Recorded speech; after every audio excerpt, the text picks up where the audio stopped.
mental health is beginning to affect a tremendous proportion of the population. Yeah. And arguably, the proportion that is not affected is actually the one that needs the most help, because they're the ones that are in most denial. Yeah. Like somebody else said, if you're not going crazy in this world with all that's happening, then there's definitely something wrong with you. Yeah. Hey, that was George Tsakraklides. He's one of the main writers in the Doomosphere. You may have read his stuff on Medium or any of his books that are online and have been available for years now. And he's got a new one out called Beyond the Petri Dish, Human Consciousness in the Time of Collapse. And I'm going to ask him to read a chunk of that, an excerpt from that most recent book, which was just released recently here in very early June of 2024. And so you'll be going right into some of him reading from that book. And you'll notice that there's some themes showing up, and they're profoundly consuming themes around here. We're fond of calling the work of Living Resilience and the Poetry of Predicament podcast the inner work of collapse.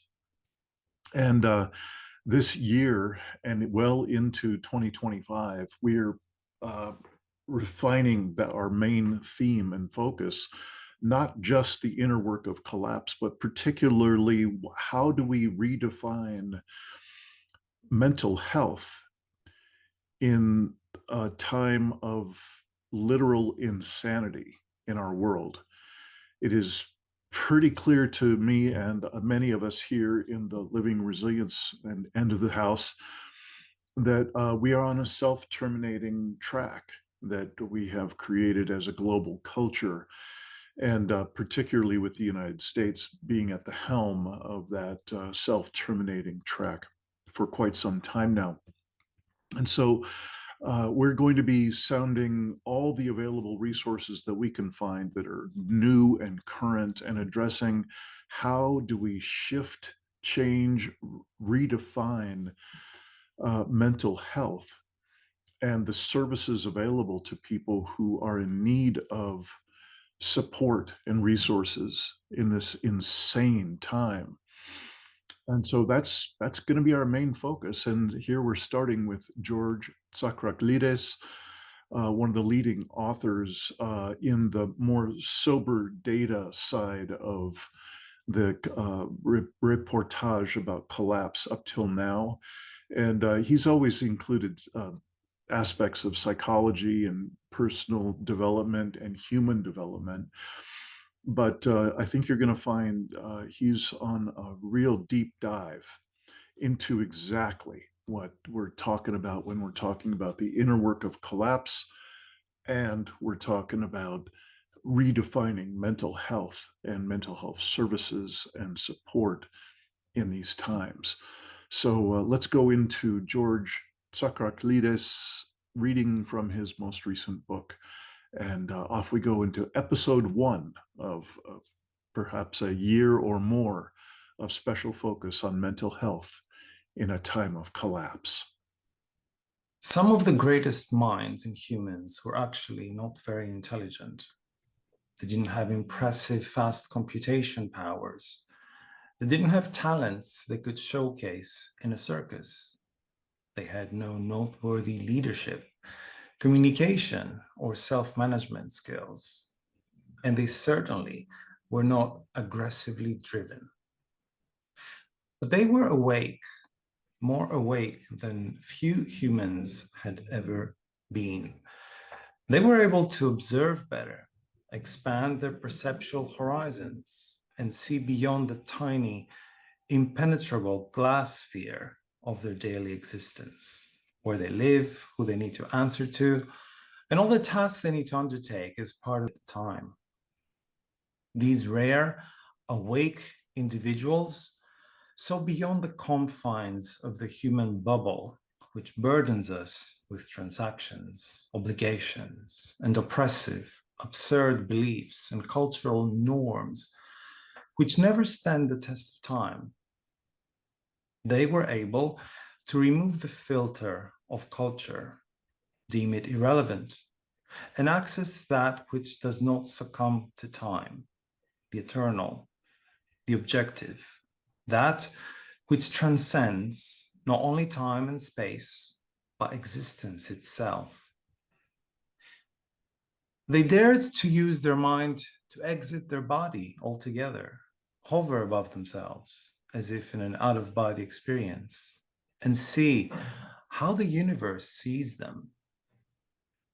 They saw themselves from the outside, with an objectivity that can only be achieved if one escapes the human supremacy bubble. Becoming truly self-aware is to be able to view yourself from the outside, see how small you are, a tiny particle within the vastness of the universe. You can then patiently observe this particle, pay attention to how narrow-mindedly it behaves, unaware of the bigger picture, the endless floating vastness it is suspended in. It is a microbe growing on a petri dish, unaware of the much bigger universe out there. I call this universe the vastness. Not because of its size, but because of its unfathomable expanse, which symbolizes abundance, endless possibility, and humility, qualities which we can only access if we become aware of our insignificant, yet still important role within this vastness. Those who have accessed the vastness are immediately armed with the wisdom which this wide perspective brings. They recognize how close-minded, confined, and self-limiting humanity is. The view back from the vastness resembles the experiences of astronauts, Buddhist monks, and philosophers who manage to transcend the earthly and the temporary and understand the eternal and the vast.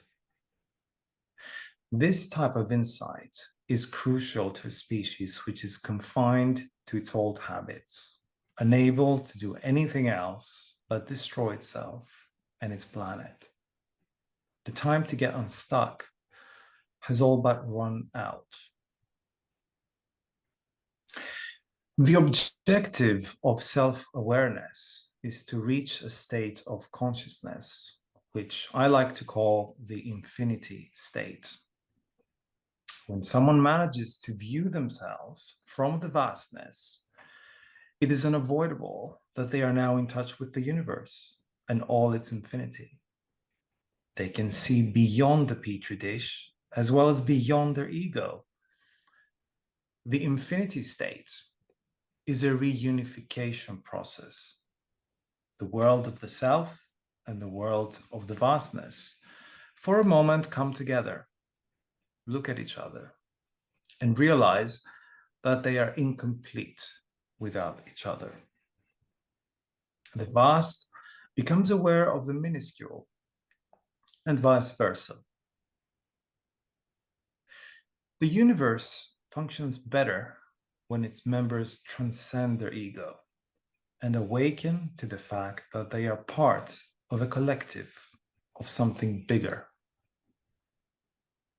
This infinity state is often touted to set us apart from other beings.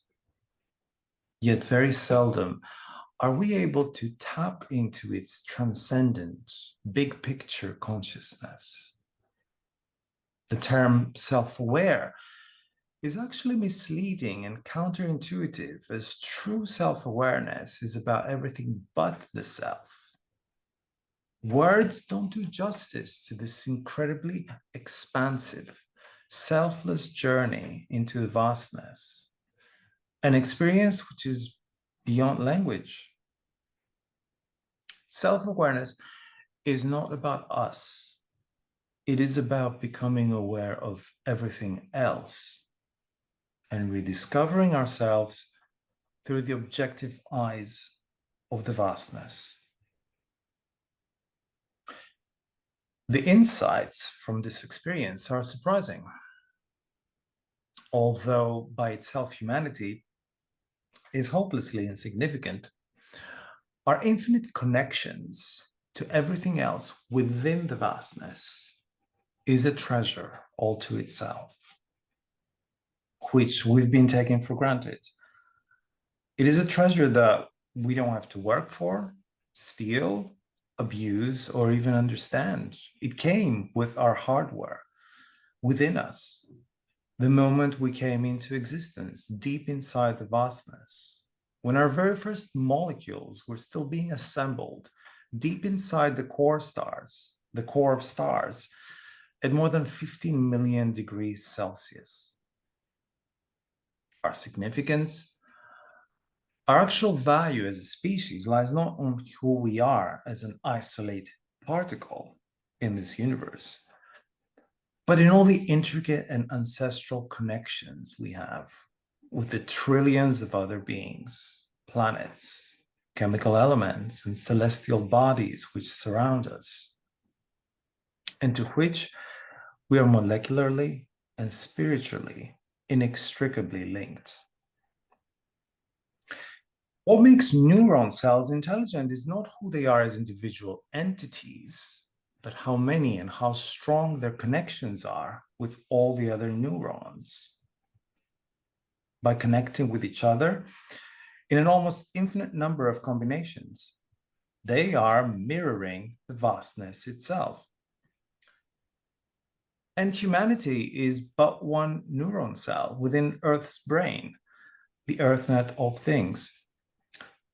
By completely cutting off its connections, humanity has lost access to Earth's shareable intelligence, hopelessly attempting to recreate the brain of the vastness, all on its own, within its own brain. Rejecting the infinite wisdom which this planet and this universe afforded us is probably the biggest missed opportunity of our species, and a step into a cognitive devolution. Our actual senses are shutting off as they vanish into the vortex of the consumatronic ego on overdrive.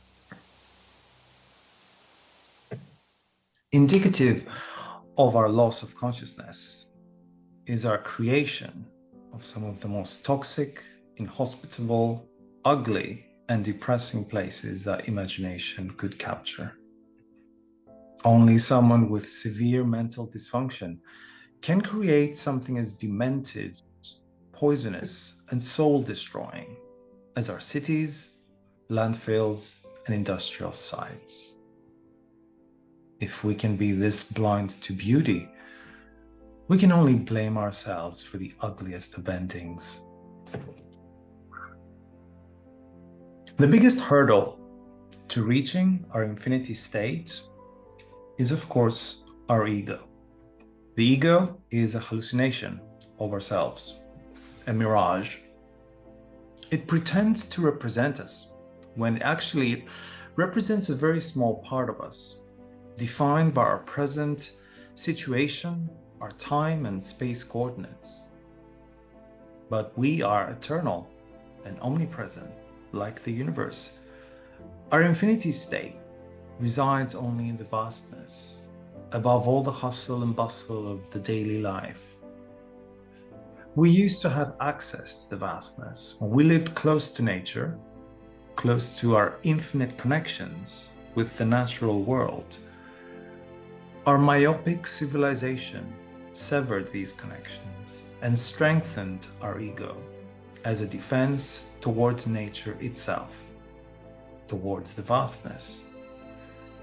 Now, our ego keeps us hostage, limiting our field of vision to only a very tiny section of this world, mostly within the human bubble. This limiting yet protective bubble happened to us as a response to the fear, pain, and trauma that we felt as a life form struggling to survive.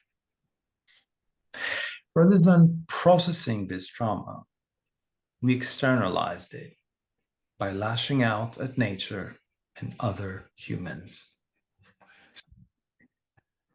You've been listening to the voice of George Tsakraklides, a very dear friend. We've just been reconnecting after quite a time of being on different threads of this self-terminating system. And you've been hearing George read from your most recent book. And George, thank you so much for coming on and reconnecting after this long gap in time. And we've just been connecting a little bit, comparing notes about what our life looks like now compared to the last time we were in conversation. I'm thrilled at what I'm hearing in the evolution of your writing, which has always been inspiring to me. But this is such a deep dive into what appears to be kind of a mapping out of the consciousness that we have manifested to this point, and the kind of the evolutionary steps or de-evolutionary steps, depending on how we see it, that we've gone through to get here to this clearly self-terminating point of human history and human future.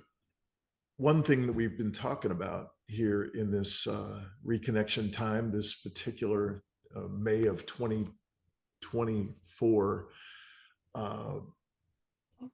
kind of threshold for me and Living Resilience and the Poetry of Predicament podcast, I've created a track that I know for myself really reflects issues, concerns, topics that I find vitally important in this particular spot in our collective journey to a self-terminating, whatever the outcome is and however it expresses.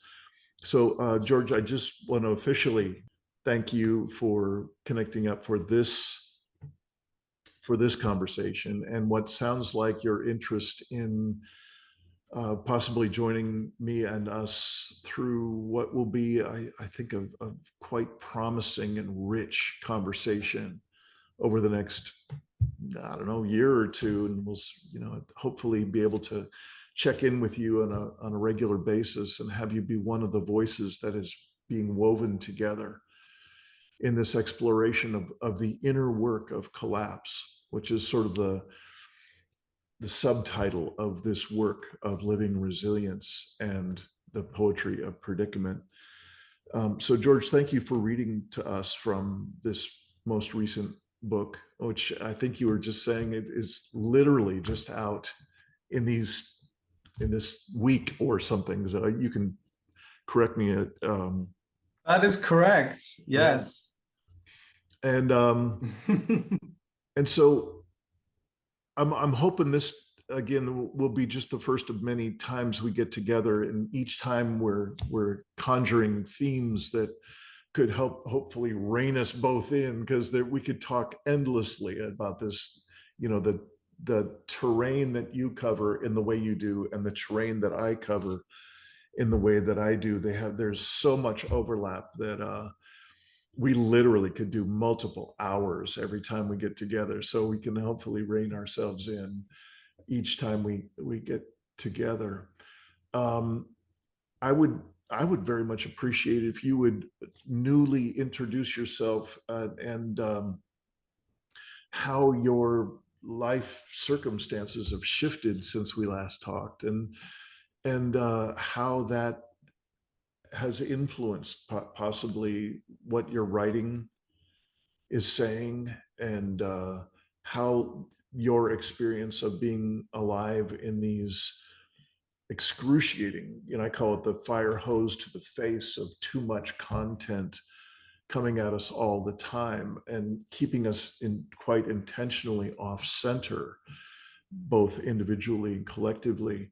I would love to hear whatever you'd like to share with the folks about who you are as a writer, who you are as a concerned and really vitally engaged contributor to sense making in this world through your writing and through your lifestyle.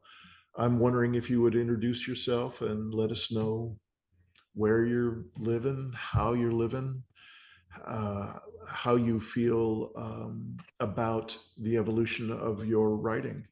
So, George, thanks for sitting through way too long an introduction.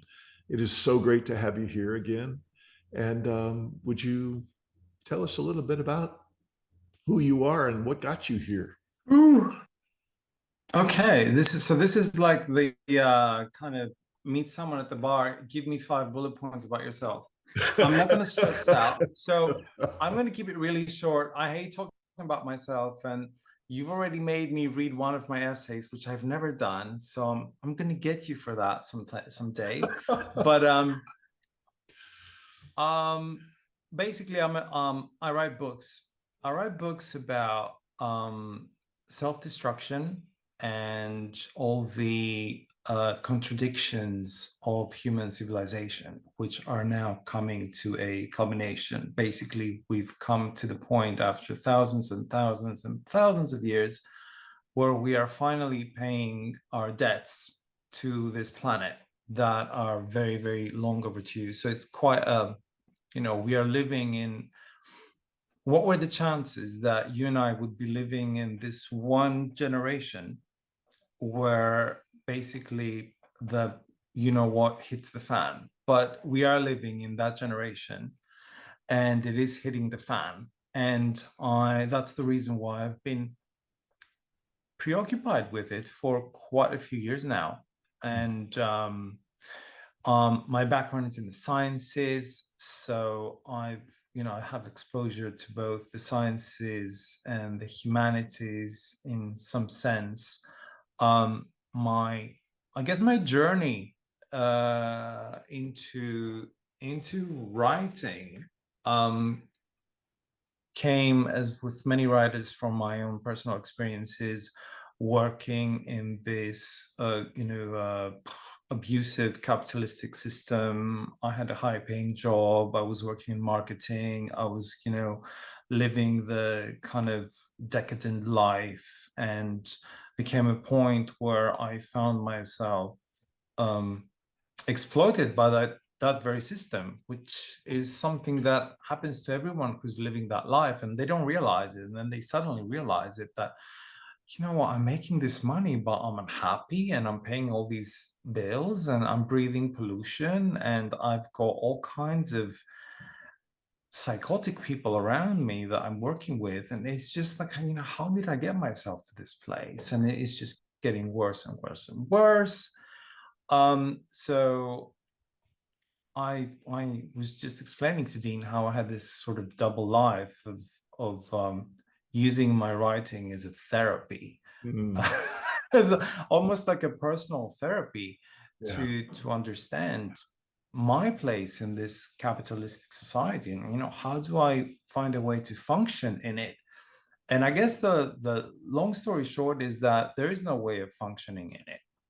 You have to find some way to at least partially reject it after some point. And this is what I've done now.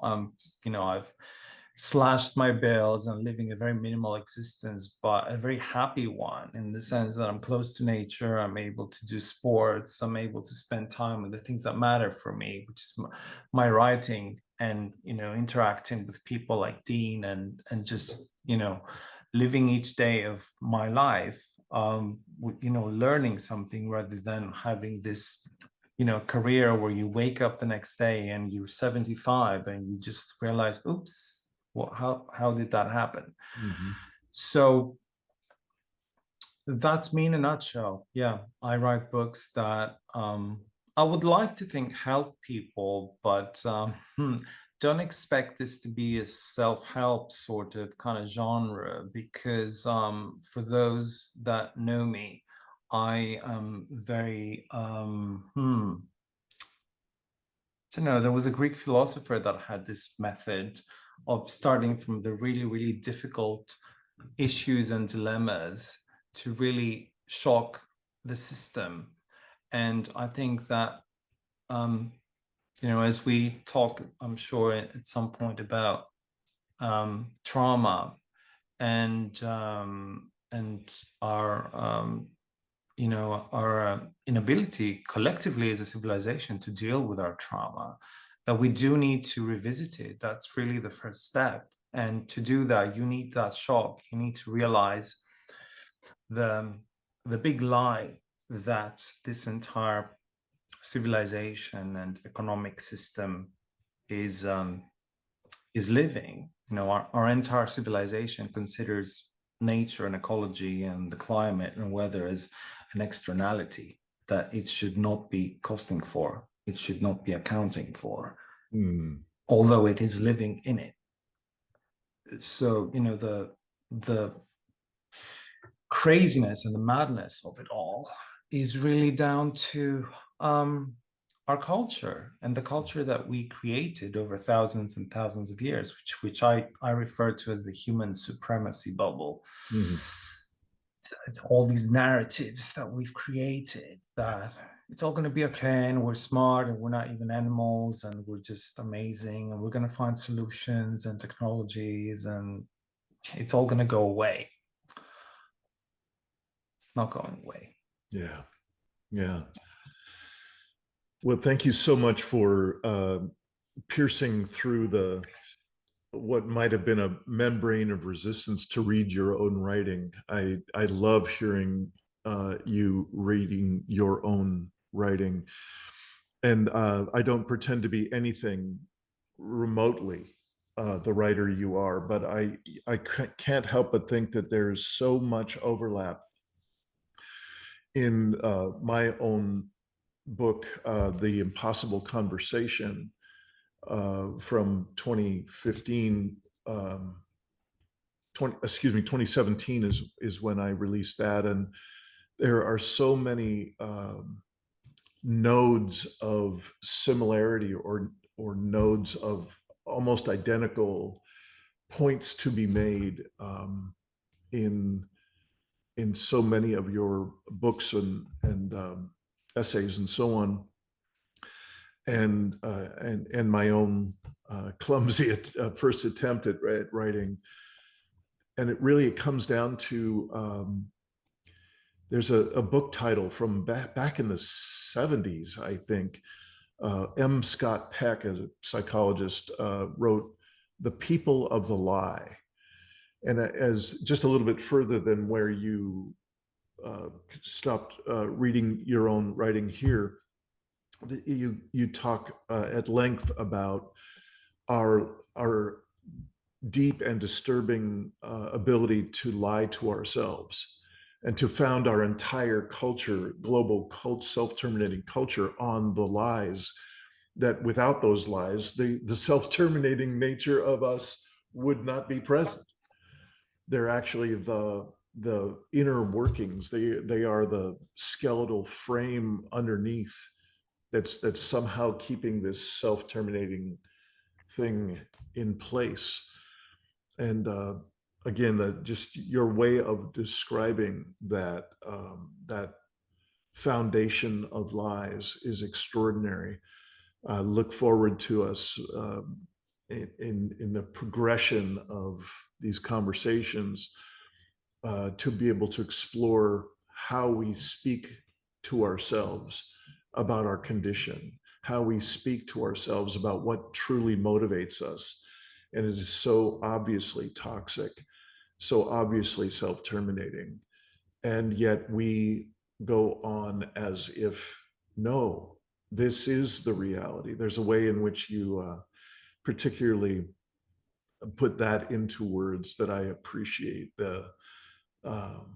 the extraordinary pervasiveness of the lie, so that it is so large and it is so ever present that it sucks all the oxygen out of the collective space, and it becomes the only way that we can see our world. And that's it's quite a difficult thing to point out, that kind of invisible object that is ubiquitous. So let me just stop there. I'm just obviously a huge fan, and so appreciating this evolutionary step that you've taken your writing to.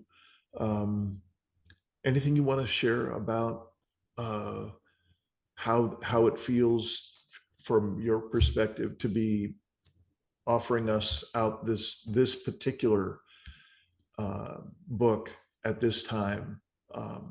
How is it to be voicing the things that you're voicing in this book? Well, it actually, this book kind of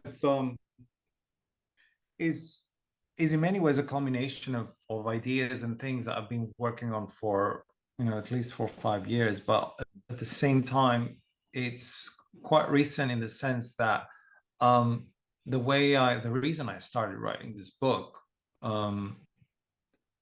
just as I was going to take a break from the previous one, was the fact that, and I don't know how other people feel about this, but I feel we've crossed a new threshold in terms of our unconsciousness.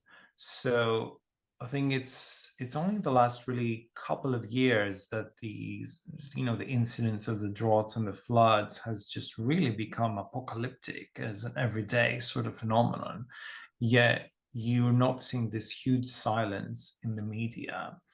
And I wanted to write a book about that, about the fact that I was, and how big a pessimist I am, but I was surprised at the silence. And it says something about how we have blocked reality completely. So this is what this book is about, is it asks the really complex question of why are we heading for the cliff, and we don't even care, or we don't think, or it's kind of like we're completely blind and unconscious. So I call this the big silence, because essentially the more the climate crisis or the Gaza crisis or the ecological crisis accelerates, the less you hear about them. So there's a mechanism happening in our civilization, and it's not a new one. I think the phenomenon is quite pronounced now, but it has taken us thousands of years to get here, and it's a difficult one because it's about human nature. Actually, it's about our brain, and a lot of I hate to keep plugging my book, but this is very recent, and it's the analysis that's in my mind. It's as much biological and as much about how our brain was wired, how it evolved to deal with survival and crisis in ways that do not anticipate polycrisis. But it is also very much about culture and what our culture, our religion, and our economy did to this brain. And we arrived to today's date when mentally we are more lost than we have ever been. Because our economic system has actually managed to almost biomechanically implant itself into our brain. so easily that we don't even know that it's there. And as I was saying earlier today, we've basically become missiles, flying from one shop to another. This is all that this system wants us to be. Mm-hmm. And people that actually think critically or think for themselves or say, hold on, wait a minute, or are you sure? Should we look into this? So, I don't think this is right. All these people are just seen as terrorists. It's very, very alarming. Just questioning things by itself has become an kind of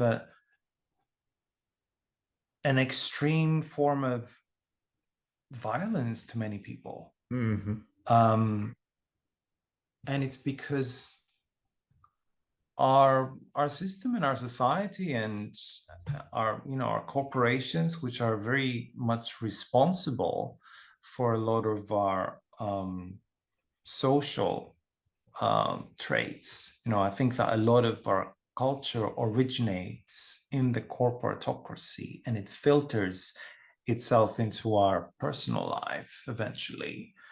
A lot of that is about really, you shouldn't have an opinion. You don't have an opinion. It's just going to slow us down. We just need to get the work done, chop, chop, chop, chop, service our clients. Any kind of questions, you can ask them later, or you can just put them in a memo and we'll ignore them. This is how this entire civilization is working now. Yeah. It's trying to package and distort any sort of dissent and just put it kind of in the, on the desktop somewhere in the side and just kind of deem it, like I said, I'm using the strong words, a terrorist threat. Even the suggestion that the reality could be different. And we see that in the UK, for example, where, protest is now being just outlawed. The UK is pretending to be a democratic state. It's not anymore. Right. I can think of many other countries that are, that are dictatorships, that you have more protest rights in many ways.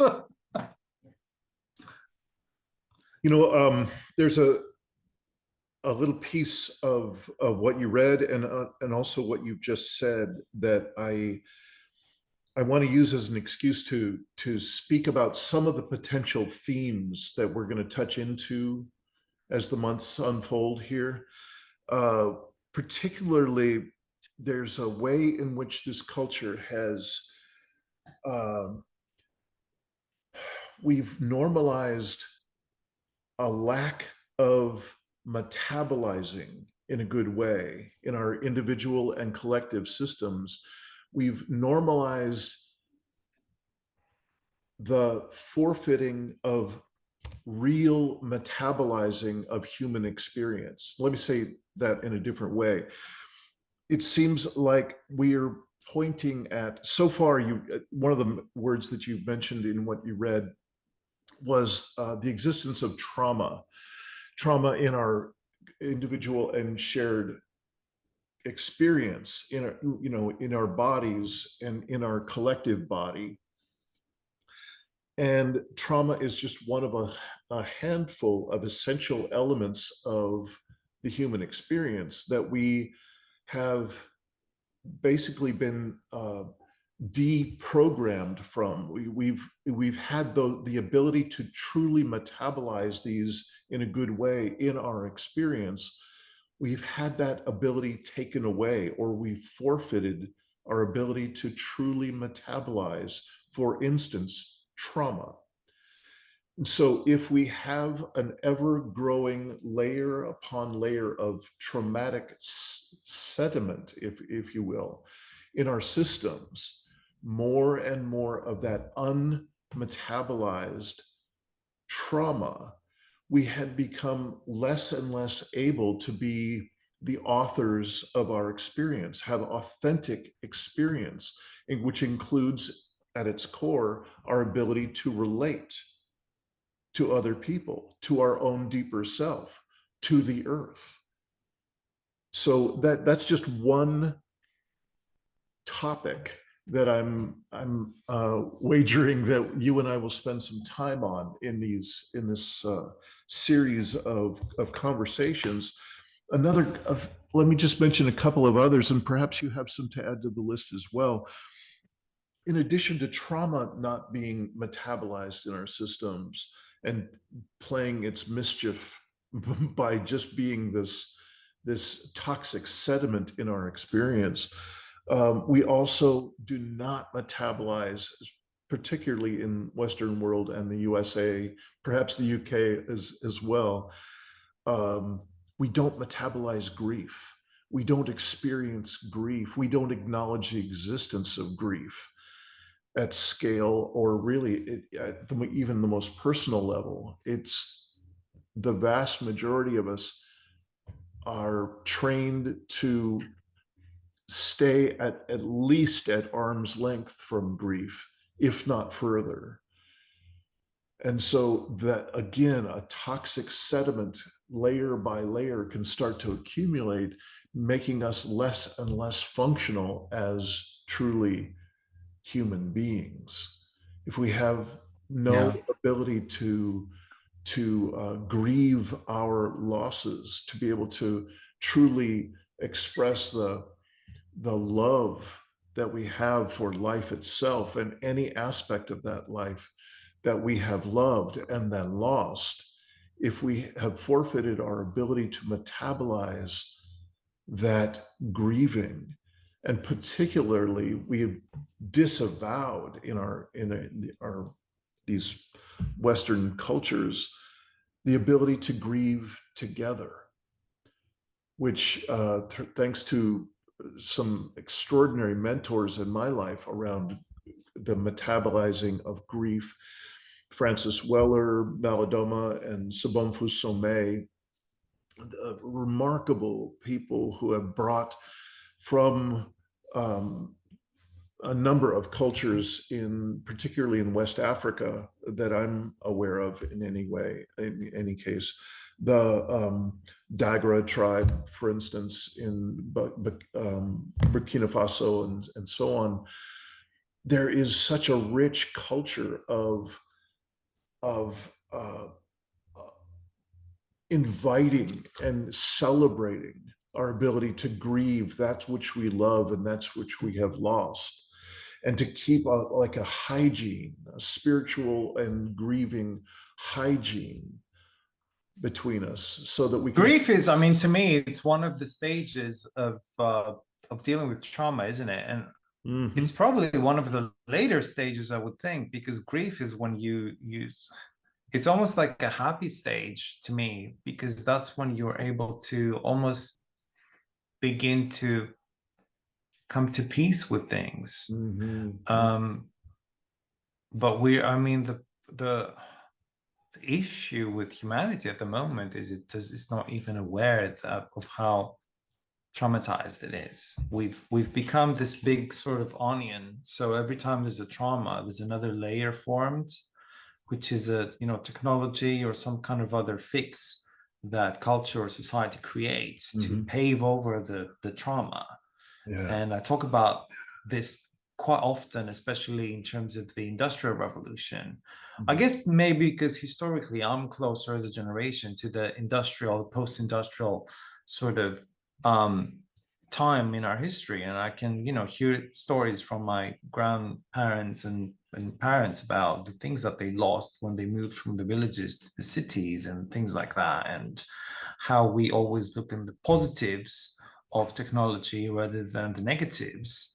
And we think that every time that we create a layer on the onion, a protective layer, that we are actually making everything okay, when actually we're just covering up a really toxic situation and not helping the onion breathe, and not helping the toxic situation sort of dissipate.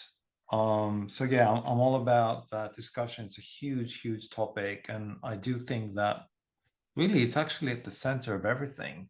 We're Yeah. talking about a trauma that goes back to not just the Industrial Revolution. It's the trauma that, I think of it in very cosmic terms, that it's not even a human-owned trauma.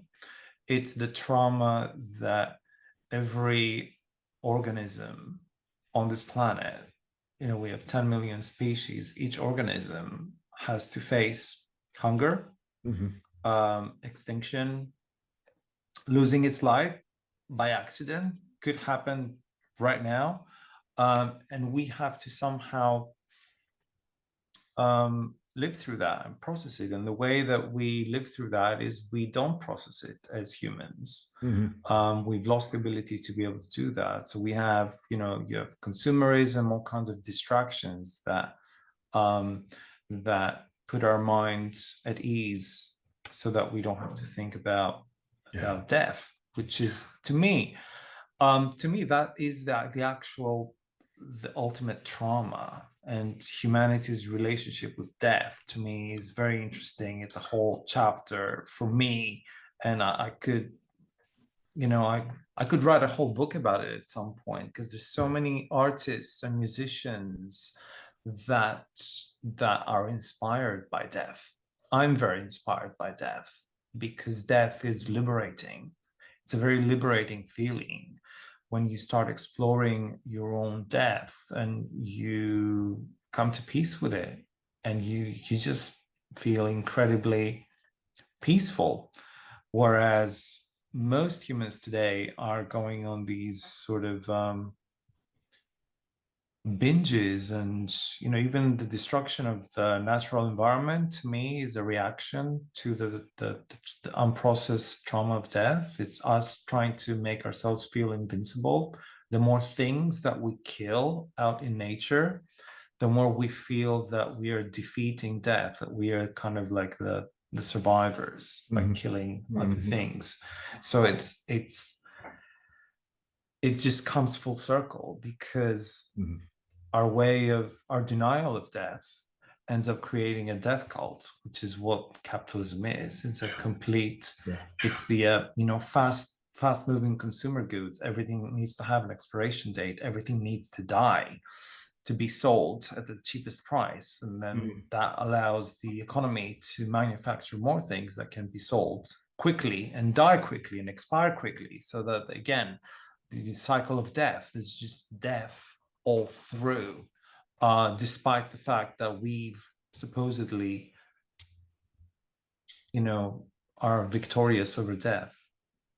So yeah, there's a lot of depth in there, and the more you dig, the more you think you've reached the bottom, and you haven't, because Mm. it really lies, we're talking about 3 billion years ago, and what was going on through our minds as the first humans, as we were having a very difficult time surviving.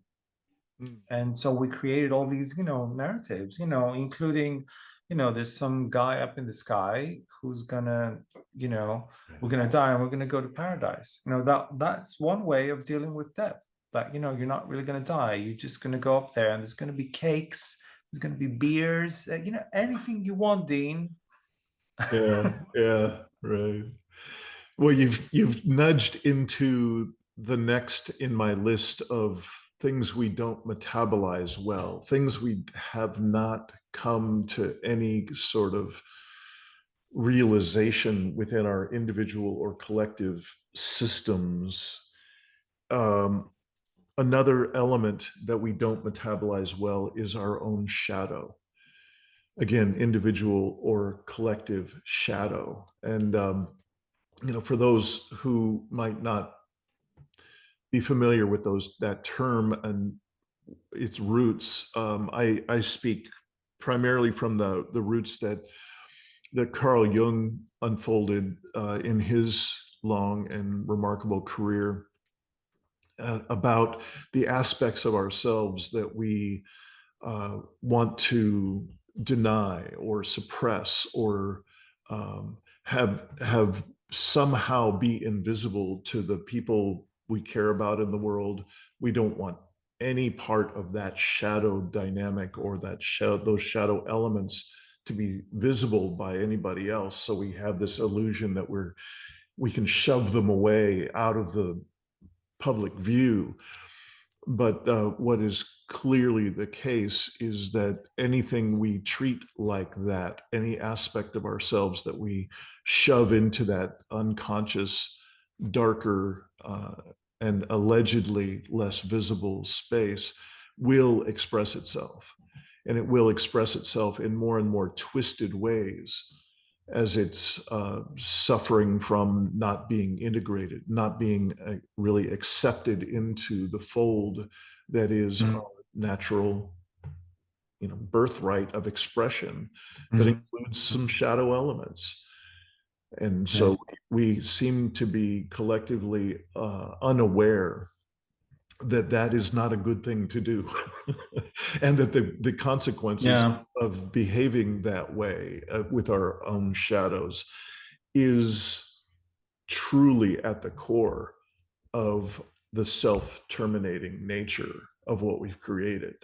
We are run by shadow in this world, and that shadow is the one with its foot on the accelerator of this car going 1,000 miles an hour in heading toward the brick wall at the end of the alley.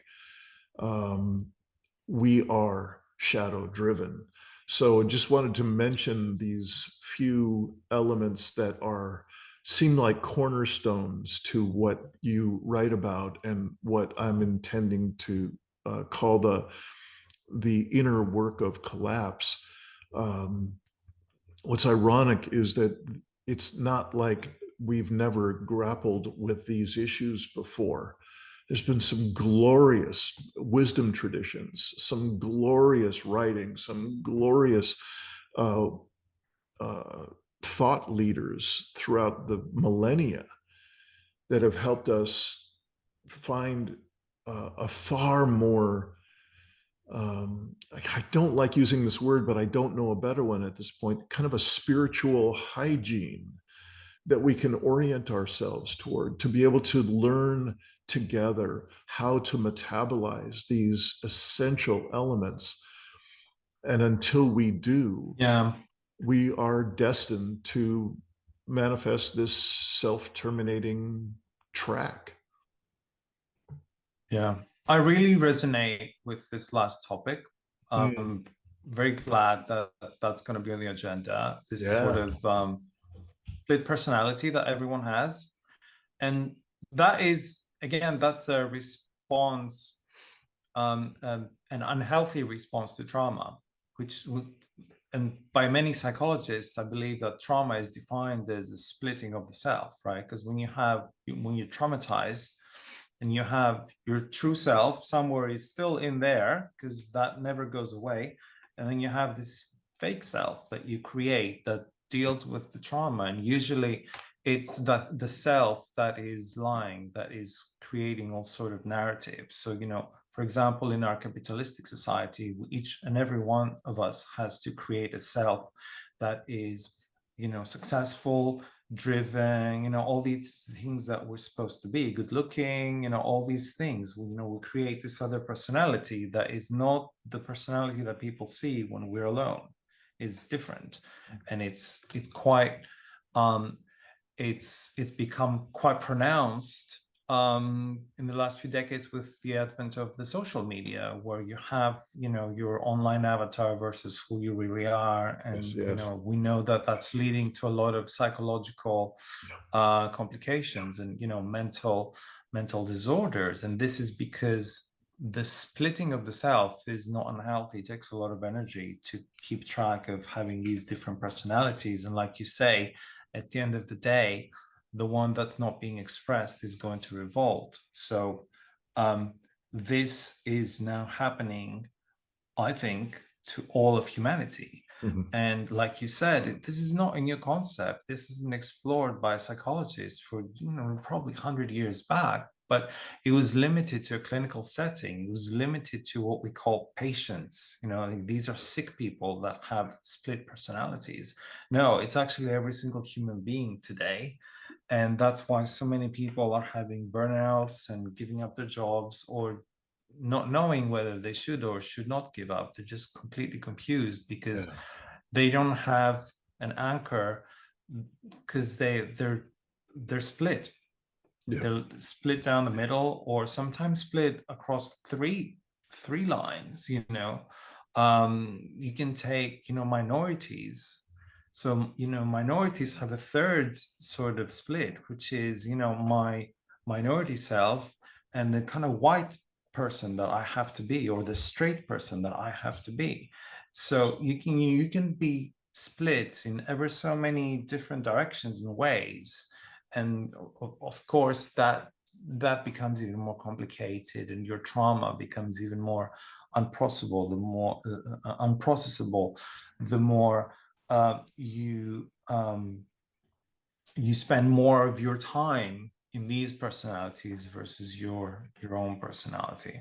Mhm. As you can tell, I am really, really fascinated with that discussion, because it relates to the economic system and Yeah. how we're Yeah. doing this all for the economy, really, when people could not have these bullshit jobs and do things that maybe pay less, but they can be who they are.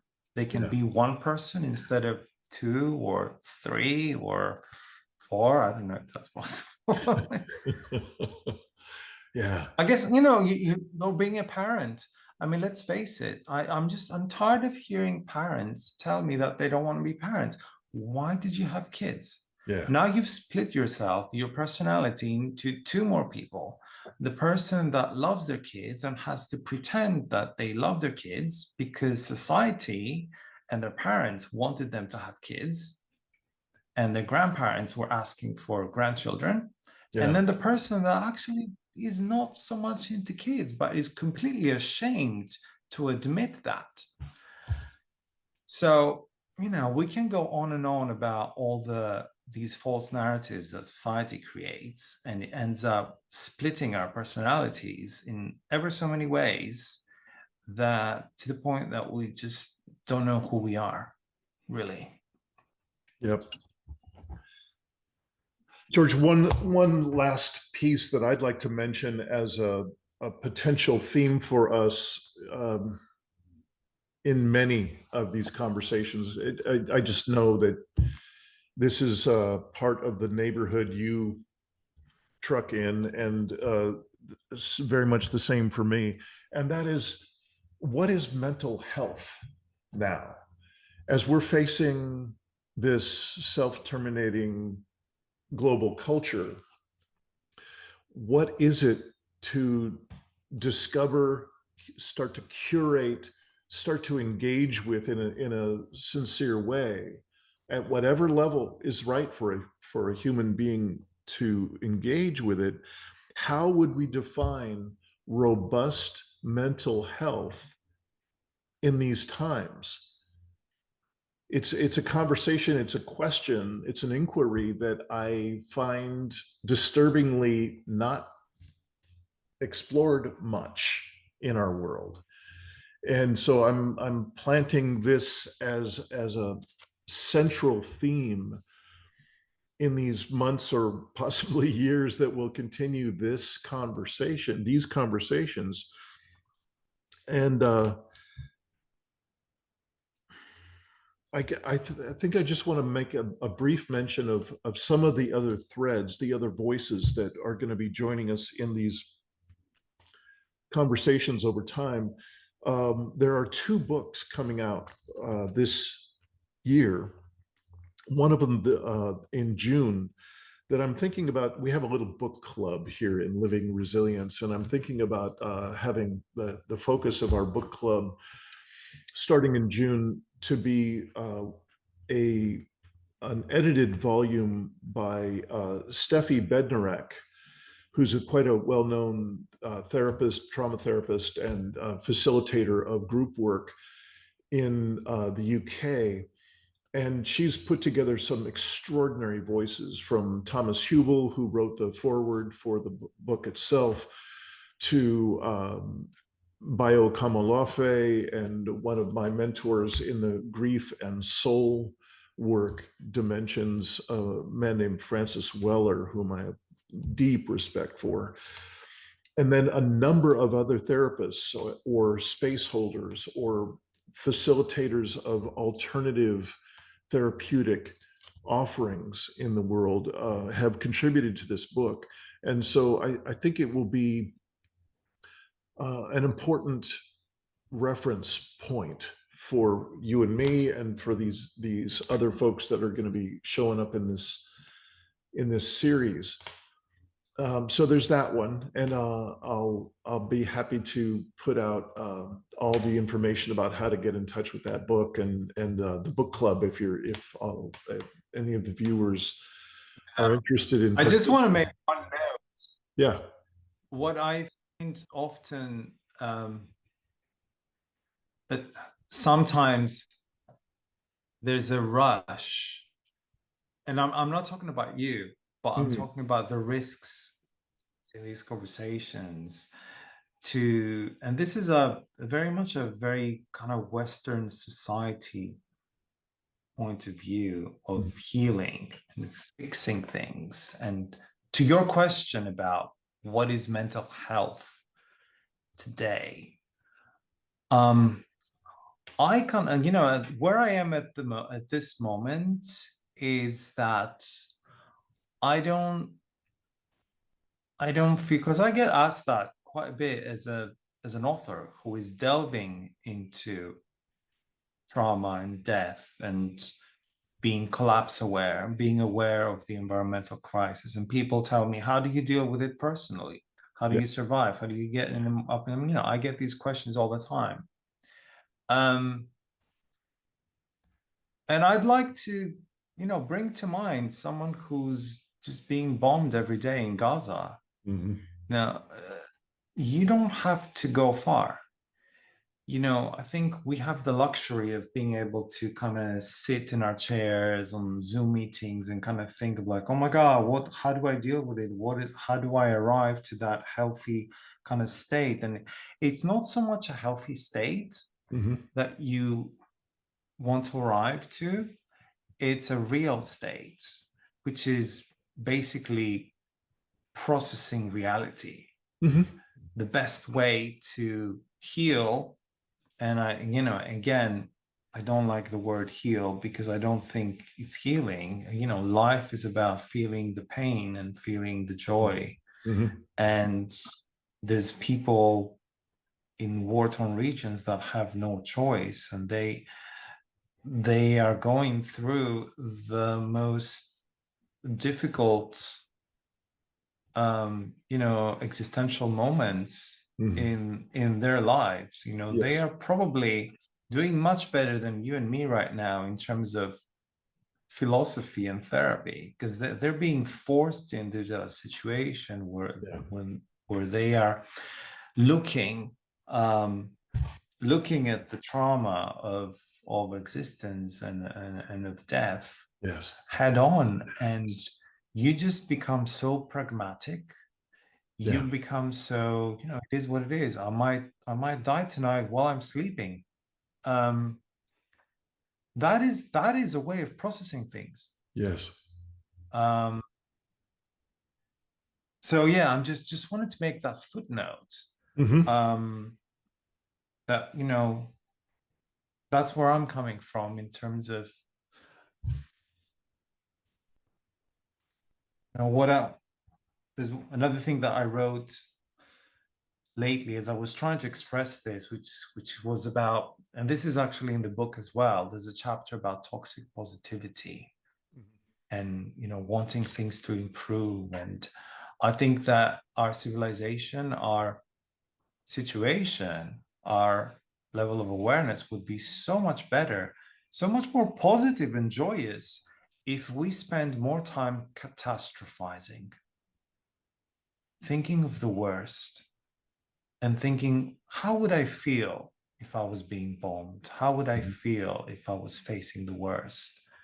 Rather than kind of going through rational steps and and falling into the same mistake of masking things. I'm like, right, I'm going to create this process. I'm going to make this narrative and that narrative, and I'm going to follow, 50-step process to heal my trauma. When really,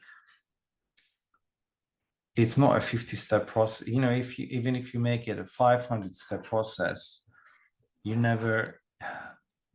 it's going to be the same amount of pain if you really, really process it. It's not an easy thing. Yeah. And that's why we all go into denial. I think you'll be pleasantly surprised at some of the offerings that we've got in the background here of living resilience, that really fit well in the words you've just said. This is not about the 12 steps to anything, the 500 steps to anything, the life hack that all successful collapsitarians are engaging with. It's none of that. It starts with the first level. The successful collapsitarians. That is a term. Sorry to interrupt. That's hilarious. That's great. The successful collapsitarians. Well, there's more than that. I look forward to introducing you to a few pockets of this sub community here. Big, and I'm sure it's getting people's money. Well, no, actually, not much. It's very much a community and a volunteer-based community building venture that shows up in tiny pockets around the world. One of them is called the Collapse-Acceptant community. So there's collapse awareness, and then very distinct from that is the next threshold, which would be true collapse acceptance. And that will definitely be a thread for us in future conversations. There's some reference material that I'll supply for you to check out, and also for any of the folks watching this recording. There's some quite extraordinary, well-intended and really quite lovely work being done at a very much a down home level. That would be very easy to see a bunch of folks getting together for a meal every other Sunday or something, and just starting to bring out one little topic at a time of what is it to be truly acceptant of all the different flavors of what's going on, from the truly traumatic that you were just describing to the more privileged and more optional conversations that are still important for those who are living those lives. So I think there's some very human kind of a graduated elements that people can engage with that really match the life that they're living. It is very different to be living this privilege in this privileged environment you see me in right now. Yes, I'm in air conditioning. Yes, I'm extraordinarily privileged, and I have a lot of distance between myself and my most recent trauma. Truly, there's a lot of distance. I'm not getting bombed every day. So it's very much my desire to be offering out a menu of possible resilience skills, self-regulation at different levels, co-regulation at different levels, which of course is going to be very different for the folks in Gaza or in many other locations around the world where life is fucking tough. There's just no getting around it. And so there's no way that I or any one provider of content or of other context for what we're grappling with, there's no way to offer everything to everyone. but there does seem to be a useful kind of selection of, I call it a menu of these different resilience. It's understandable Mhm. if I understand what you're saying. I mean, the thing is that we have, you know, the concept and the trauma of death is common to all of us, Mhm. but the way that our system, and another word that's, I know, crazy, but by system I refer to a lot of negative kind of institutions of our civilization. The way that it wounds us is really, really different. It could be something that happened at your job. It could be something that happened in your family when you were 3 years old. It could be, you know, it's like a million different things. And it's a very personal, Mhm. so it's very global, because we have this global crisis that is common to all of us, but at the same time, it's very personal Yeah. to each individual. And I think that each individual needs to understand both the the global predicament, which is the collapse of civilization that will happen, but also how this has affected them in their own personal life. You know, maybe they lost their house in a flood, Mhm. or maybe they had an abusive um, uh, parent who was actually abusive because they were losing their job because of the climate crisis. You Mhm. know, it it can link to the it links to our civilizational crisis. I think for most of these traumas, the chain is so long that you usually just look at it in the surface, and you think that all these events are unrelated, when in fact they have quite a common thread. And Yeah. I think we're at the point now, which, and you know, you're probably busy in your practice, where you know, mental health is beginning to affect a tremendous proportion of the population. Yeah. And arguably, the proportion that is not affected is actually the one that needs the most help, because they're the ones that are in most denial. Yeah. Um, you know, like somebody else said, is you know, if you're not going crazy in this world with all that's happening, then there's definitely something wrong with you. Yeah. Yes. Yes. Um, George, it feels like to me we are hitting the closing of this particular envelope of conversation. And I just again want to thank you for putting out this most recent book. I would really appreciate it if you would give us just a couple of moments of information that I can easily put in the show notes for this particular recording. Tell us the name of your most recent book, and then perhaps how we can find that and other books you've written, so we can start to dive into your work in a good way as these months go by. So, how do we find you best? Where can we find you? I do have a blog, Tsakraklides.com. So there's a lot of free reading there. There's hundreds of blogs there, but my work continuously evolves, and I've sort of, because my work is kind of interdisciplinary. It combines the biology and ecology and the sciences with the psychology and the economics and sociology. So as you've very well observed, I'm moving further with the latest book, which I Yeah, think is a good starting point, into the psychology yeah, and the consciousness and the kind of existentialism, I would say, So I would think that's probably the best bet for people becoming familiarized with my work.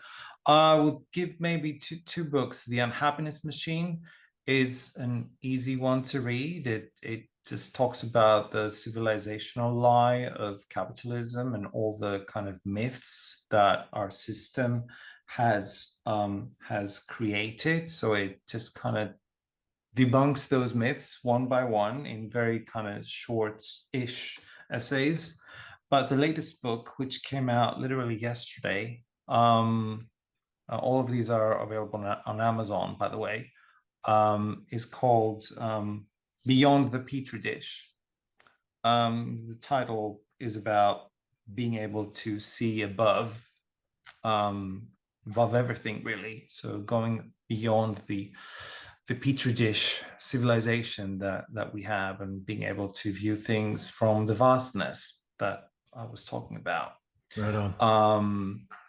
It really just, I think my next book, which I'm thinking already, will just be pure psychology. But this was the first one where I kind of took the I would say I dared to give some advice, although I'm not qualified in that area. But I drew on all these different disciplines and what felt right from my point of view as a writer, Mm-hmm. to provide a way of processing the civilizational trauma. Mm-hmm. But first you have to recognize it. So that's kind of more than 60% of the book is describing it, describing our modern reality. Good. Good. Well, thank you. And I will include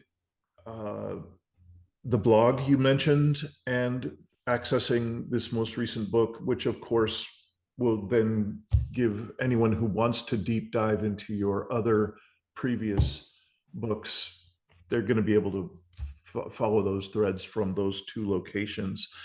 I'm really looking forward to this series of conversations on what seem like absolutely essential cornerstone elements of the human condition right now over these coming. Me too.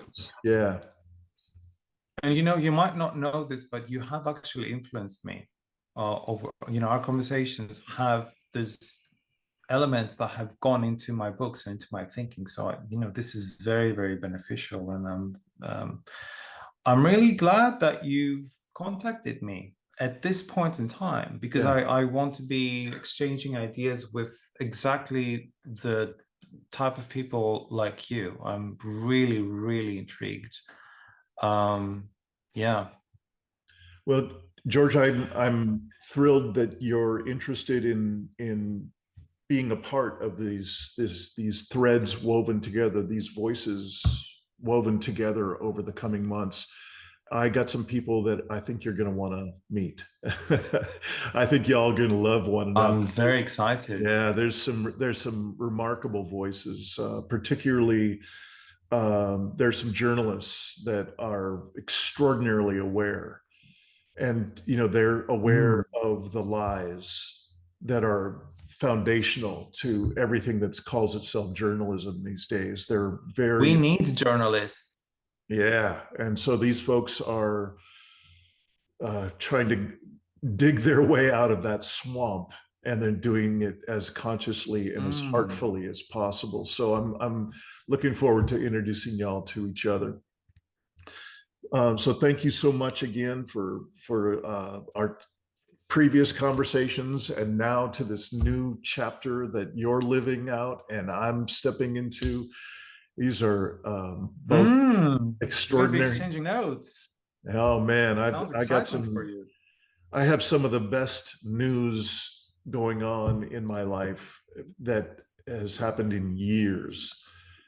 Possible intentional community, a remarkable personal relationship that is just blossoming into just a ridiculous amount of joy and connection and intimacy that I couldn't have imagined. So there's good news Oh, coming amazing. along the track, as well as our recounting of the self-terminating nature of our culture and our world. George, it's just really good to see you again. It really feels good to be reconnected. And Same here. yeah, I'll send you an email soon to let you know of possible uh, Mm. topics that we could include in our next time together. And please feel free to do the same. And until that time, thank you again. Thank you, my friend. Stay well and stay. I'm loving your vibe. I'm gonna steal a little bit of that. It's fantastic. I want to hear more about this new life, Yeah, off the camera as we go on, and I'll tell you more about mine, and I'll share some photos from my garden slash nature reserve, I'd like to call it. So fantastic. yeah, look forward to that as well. All right. Thank you so much, brother.